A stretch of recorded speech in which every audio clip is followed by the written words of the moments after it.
എല്ലാവർക്കും നമസ്കാരം. ഞാൻ സരിതാ മഹേശ്വരൻ. ഇന്ന് ശ്രീമദ് വാൽമീകി രാമായണത്തിൻ്റെ ബാലകാണ്ഡത്തിലെ 60-ാമത്തെ സർഗത്തിൽ 24 മുതൽ 29 വരെയുള്ള ശ്ലോകങ്ങളാണ് നമ്മൾ പഠിക്കാൻ പോണത്. കഴിഞ്ഞ ദിവസം നമ്മൾ പറഞ്ഞു നിർത്തിയത് ത്രിശങ്കു സ്വർഗത്തിലേക്ക് പോയി. പക്ഷേ ഇന്ദ്രൻ ത്രിശങ്കുവിനെ സ്വീകരിച്ചില്ല. അവിടെ നിന്ന് താഴത്തേക്ക് പൊക്കോളാൻ പറഞ്ഞിട്ട് ശപിച്ചു എന്നാണ്. അങ്ങനെ തല കീഴ്പോട്ടാക്കിക്കൊണ്ട് ത്രിശങ്കു വരുമ്പോൾ വിശ്വാമിത്രൻ ദേഷ്യം വന്നുകൊണ്ട് അവിടെ തന്നെ നിൽക്കാൻ പറഞ്ഞു. എന്നിട്ട് നക്ഷത്രങ്ങളെയും ഇന്ദ്രനെയും ഒക്കെ സൃഷ്ടിച്ച് പുതിയൊരു സ്വർഗം സൃഷ്ടിച്ചിട്ട് ത്രിശങ്കുവിനെ അവിടെ പാർപ്പിക്കും എന്നൊക്കെ പറയണ്ടായി. അതിനുശേഷം എന്താണ് ഉണ്ടായത് നോക്കാം. 24-ാമത്തെ ശ്ലോകം നോക്കാം. തതഃ പരമസംഭ്രാന്താഃ സർഷിസംഘാഃ സുരാസുരാഃ വിശ്വാമിത്രം മഹാത്മാനമൂചു സാനുനയം വച. അങ്ങനെ ആ കാഴ്ചകളൊക്കെ കണ്ട്, അതായത് വിശ്വാമിത്രൻ അതീവ ക്രുദ്ധനായിരിക്കുന്നു. അതേപോലെ തന്നെ ത്രിശങ്കു മുകളിൽ നിന്ന് താഴത്തേക്ക് വീഴാൻ തുടങ്ങുന്നു. അങ്ങനെയൊക്കെയുള്ള കാഴ്ചകൾ കണ്ടിട്ട് പരമസംഭ്രാന്താഹ സർഷിസംഘാഹ സുരാസുരാഹ, ഇതൊക്കെ കണ്ട് പരിഭ്രമിച്ചവരായിട്ടുള്ള ഋഷിമാര്, ഭൂമിയിൽ കുറേ ഋഷിമാര്, വിശ്വാമിത്രൻ കുറേ പേരെ ക്ഷണിച്ചിട്ട് അവരെയൊക്കെ ഇരുത്തിക്കൊണ്ടാണ് ഈ ഒരു കർമ്മം യാഗം ചെയ്യണത്. അവരെല്ലാവരും, ആ ഋഷിമാരെല്ലാവരും, അതുപോലെ സ്വർഗത്തിൽ നിന്ന് ഈ കാഴ്ചകളൊക്കെ കണ്ടുകൊണ്ടിരിക്കുന്ന ദേവന്മാര്, അസുരന്മാര് എല്ലാവരും ഉണ്ട്. അവരെല്ലാവരും തന്നെ വളരെയധികം പരിഭ്രാന്തരായി. എന്താണ് വിശ്വാമിത്രൻ ചെയ്യാൻ പോണത്, എന്താ ഇങ്ങനെയൊക്കെ എന്നുള്ളത് ആലോചിച്ചുകൊണ്ട് പരിഭ്രമിച്ചിട്ട് ഇങ്ങനെ പറയാണ്. വിശ്വാമിത്രം മഹാത്മാനം ഊചു സാനുനയം വചഃ. മഹാത്മാനം വിശ്വാമിത്രം സാനുനയം വചഃ ഊചുഹു.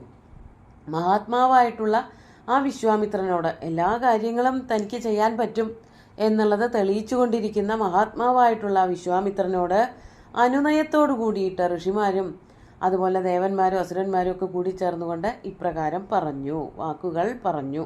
എന്താണ് പറഞ്ഞത്? 25-ാമത്തെ ശ്ലോകം നോക്കാം.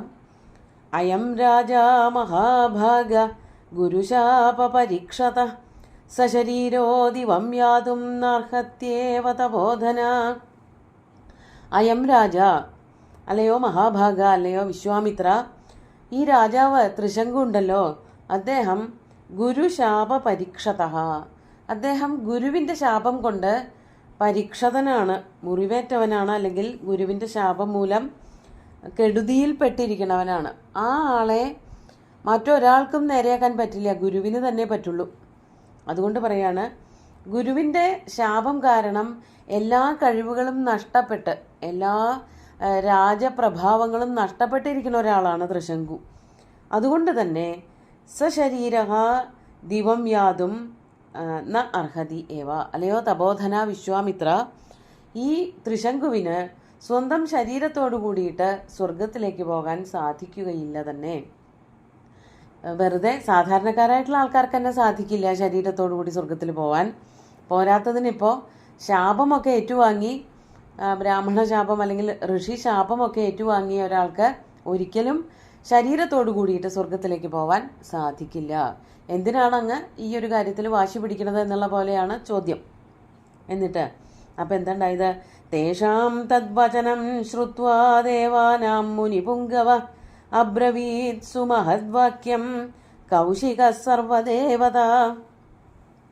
തേഷാം ദേവാനാം തദ്വചനം ശ്രുത്വാ മുനിപുംഗവ. ആ ദേവതകളുടെ, ഋഷിമാരുണ്ട്, ദേവന്മാരുണ്ട്, അസുരന്മാരുണ്ട്, എല്ലാവരും ഉണ്ട്. അപ്പോൾ ഇവിടെ വാൽമീകി മഹർഷി പറയാണ്, ദേവന്മാരുടെ വാക്കുകൾ കേട്ടിട്ട് മുനിപുംഗവനായിട്ടുള്ള വിശ്വാമിത്രൻ, അതാണ് ദേവന്മാരുടെ വാക്കുകൾ കേട്ട, തേഷാം ദേവാനാം തദ്വചനം ശ്രുത്വാ മുനിപുംഗവ കൗശിക സർവദേവതാഹ സുമഹദ്വാക്യം അബ്രവീത്. അവിടെയുള്ള എല്ലാ ദേവതകളോടുമായിട്ട് മഹത്തായിട്ടുള്ളൊരു വാക്യം പറഞ്ഞു. അതായത് ഇപ്രകാരം മറുപടി പറഞ്ഞു. അത് കേൾക്കാനായിട്ട് അവിടെ തയ്യാറായി നിൽക്കുന്ന ദേവന്മാർ, ഋഷിമാർ, അസുരന്മാർ എല്ലാവരും ഉണ്ട്. അവരൊക്കെ കേൾക്കെ അതിനുള്ളൊരു മറുപടിയായിട്ട് വിശ്വാമിത്രൻ പറയുകയാണ്. എന്താ പറയണത്? അതാണ് 27-ാമത്തെ ശ്ലോകം.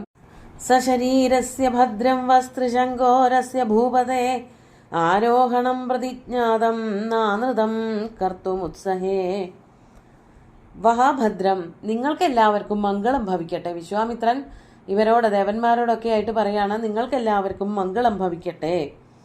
അസ്യ ഭൂപതേഹേ ത്രിശങ്കോഹോ ആരോഹണം മയാ പ്രതിജ്ഞാതം. ഈ രാജാവായിട്ടുള്ള ത്രിശങ്കുവിനെ ശരീരത്തോടുകൂടി സ്വർഗത്തിലേക്ക് കൊണ്ടുപോകാം എന്ന് ഞാൻ അദ്ദേഹത്തിനോട് വാക്കുകൊടുത്തതാണ്. പ്രതിജ്ഞാതം എന്ന് പറഞ്ഞാൽ സത്യം ചെയ്തതാണ്, വാക്കുകൊടുത്തതാണ്. ഞാൻ അദ്ദേഹത്തെ ശരീരത്തോടു കൂടിയിട്ട് സ്വർഗത്തിലേക്ക് കൊണ്ടുപോയിക്കോളാമെന്ന്, അതിനു വേണ്ടിയിട്ട് യാഗകർമ്മം ചെയ്തോളാമെന്ന് വാക്കുകൊടുത്തതാണ്. അതുകൊണ്ട് അനൃതം കർത്തും ന ഉത്സഹേ, ഞാൻ അതിനെതിരായിട്ട് പ്രവർത്തിക്കാൻ താല്പര്യപ്പെടുന്നില്ല. വാക്കുകൊടുത്താൽ പാലിക്കുന്നവനാണ് ഞാൻ. അതുകൊണ്ട് ത്രിശങ്കുവിനെ എന്ത് വന്നാലും ഞാൻ ശരീരത്തോടുകൂടി സ്വർഗത്തിലേക്ക് എത്തിക്കും എന്ന് വാശി പിടിക്കുകയാണ്. അത് വാക്കു കൊടുത്തിട്ടുണ്ട്, അത് അതുപ്രകാരം തന്നെ ഞാൻ ചെയ്യും എന്നാണ് വിശ്വാമിത്രൻ പറയണത്. അപ്പോൾ അതിനെതിരായിട്ട് ഞാൻ പ്രവർത്തിക്കുകയില്ല. സ്വർഗോസ്തു സശരീരസ്യ ത്രിശങ്കോരസ്യ ശാശ്വത നക്ഷത്രാണി ച സർവാണി മാമകാനി ധ്രുവാണ്യഥ. അടുത്ത ശ്ലോകം കൂടി നോക്കാം. യാവല്ലോകാ ധരിഷ്യന്തി തിഷ്ഠന്ത്വേതാനി സർവശ യത്കൃതാനി സുരാഃ സർവേ തദനുജ്ഞാതുമർഹത. സശരീരസ്യ ത്രിശങ്കോഹോ അസ്യ ത്രിശങ്കോഹോ, ശരീരത്തോടുകൂടി സ്വർഗലോകത്തിലേക്ക് പോകുന്നവനായിട്ടുള്ള ഈ ത്രിശങ്കുവിൻ്റെ ശാശ്വതമായിട്ടുള്ള വിശ്രമസ്ഥാനം എന്ന് പറയുന്നത് ശാശ്വത സ്വർഗ അസ്തു. ആ സ്വർഗത്തിൽ പോയിട്ട് അദ്ദേഹം വിശ്രമിക്കട്ടെ. അദ്ദേഹത്തെ സ്വർഗത്തിലെത്തിക്കാൻ വേണ്ടിയിട്ടാണ് ഞാൻ ഇത്രയധികം പണിയെടുത്തത്. അദ്ദേഹം സ്വർഗത്തിലേക്ക് എത്തിച്ചേരട്ടെ. മാത്രമല്ല, ഇപ്പോൾ ഞാൻ കുറേ നക്ഷത്രങ്ങളും ഗ്രഹങ്ങളും ഒക്കെ സൃഷ്ടിച്ചുല്ലോ, അതെല്ലാം തന്നെ ഇവിടെ ഉണ്ടാവട്ടെ. ഇവിടെ എപ്പോഴും അതൊക്കെ ഉണ്ടാവണം. ഞാൻ സൃഷ്ടിച്ച നക്ഷത്രങ്ങൾ, ത്രിശങ്കുവിന് വേണ്ടി ഞാൻ സൃഷ്ടിച്ച സ്വർഗം, ഇതൊക്കെ ഇവിടെ എപ്പോഴും ഉണ്ടാകണം. അതാണ് നക്ഷത്രാണി ച സർവാണി മാമകാനി ധ്രുവാണി. മാമകാനി നക്ഷത്രാണി, ഞാൻ ഇപ്പോൾ സൃഷ്ടിച്ചതായിട്ടുള്ള നക്ഷത്രങ്ങളെല്ലാം തന്നെ ധ്രുവാണി, എല്ലാ കാലത്തും ഇവിടെ ഉണ്ടാവും. ധ്രുവങ്ങളെന്ന് വെച്ചാൽ നശിക്കാത്തതായിട്ട് ഈ ആകാശമാർഗത്തിൽ എപ്പോഴും നക്ഷത്രങ്ങൾ ഉണ്ടാകും.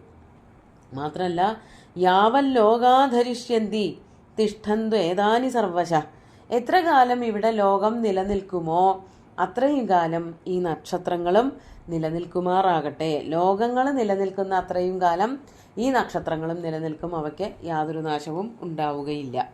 അതായത് ഇതൊക്കെ വിശ്വാമിത്രൻ ത്രിശങ്കുവിന് വേണ്ടി ചെയ്തു കൊടുത്തതാണ്. അത് പെട്ടെന്ന് ഇല്ലാതെയായിട്ടുണ്ടെങ്കിൽ വിശ്വാമിത്രന് കഴിവില്ലാതെയായി തീരും.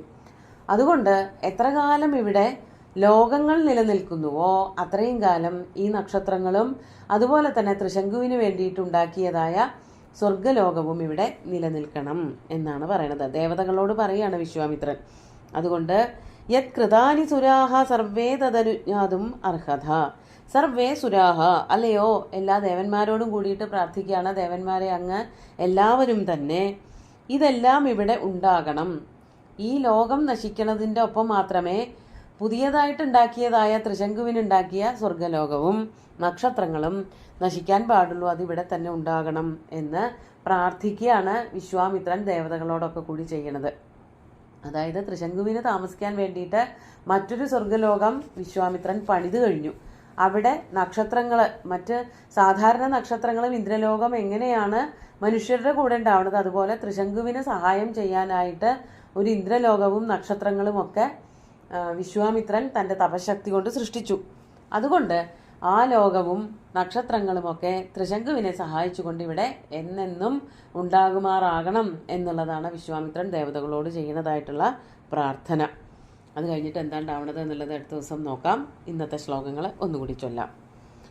തതഃ പരമസംഭ്രാന്താ സർഷിസംഘാസുരാസുരാഃ വിശ്വാമിത്രം മഹാത്മാനമൂജുസ്സാനുനയം വച അയം രാജാ മഹാഭാഗ ഗുരുശാപപരീക്ഷത സശരീരോ ദിവം യാതും നാർഹത്യേവ തപോധന തേഷാം തദ്വചനം ശ്രുത്വാ ദേവാനാം മുനിപുംഗവ അബ്രവീത്സു മഹദ്വാക്യം കൗശികഃ സർവദേവതാഃ സശരീരസ്യ ഭദ്രം വസ്ത്രിശങ്കോരസ്യ ഭൂപതേ ആരോഹണം പ്രതിജ്ഞാതം നാനൃതം കർത്തുമുത്സഹേ സ്വർഗോസ്തു സശരീരസ്യ ത്രിശങ്കോരസ്യ ശാശ്വത നക്ഷത്രാണി ച സർവാണി മാമകാനി ധ്രുവാണ്യഥാ യാവല്ലോകാ ധരിഷ്യന്തി തിഷ്ഠന്ത്വേതാനി സർവശ യത്കൃതാനി സുരാ സർവേ തദനുജ്ഞാതുമർഹത.